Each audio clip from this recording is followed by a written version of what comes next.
నయన్ తొలిసారి అజిత్తో ఏ గన్ చిత్రంలో నటించింది. అయితే ఆ చిత్రం అంతగా ఆకట్టుకోలేకపోయింది. ఆ తరువాత స్టైలిష్ మేకింగ్ సినిమా బిల్లాతో ఈ జంటకు ఘన విజయం దక్కింది. ఆపై ఆరంభం, విశ్వాసంతో వరుసగా హిట్స్ కొట్టి కోలీవుడ్లో హిట్ పేరు అనిపించుకున్నారు అజిత్, నయన్.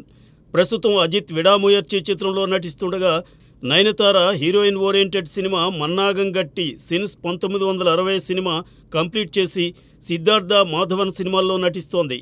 ఇవి కాకుండా ఓ మలయాళ చిత్రంలో కూడా నటిస్తోంది. అయితే ఇటీవల అనౌన్స్మెంట్ వచ్చిన అజిత్ 63వ చిత్రంలో నయనతారను హీరోయిన్గా ఎంపిక చేసినట్లు వినిపిస్తోంది.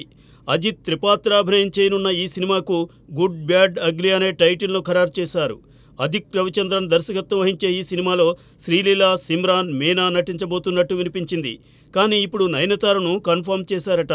జూన్లో సెట్స్ పైకి వెళ్లనున్న ఈ సినిమా కోసం నయన్కు దాదాపు 10 కోట్ల పారితోషికం ఇవ్వనున్నట్లు వినిపిస్తోంది. మరో గుడ్ బ్యాడ్ అగ్లీతో 5వ సారి జోడీ కడుతున్న ఈ జంట తమ ఖాతాలో మరో విజయాన్ని జమ చేసుకుంటారేమో చూద్దాం.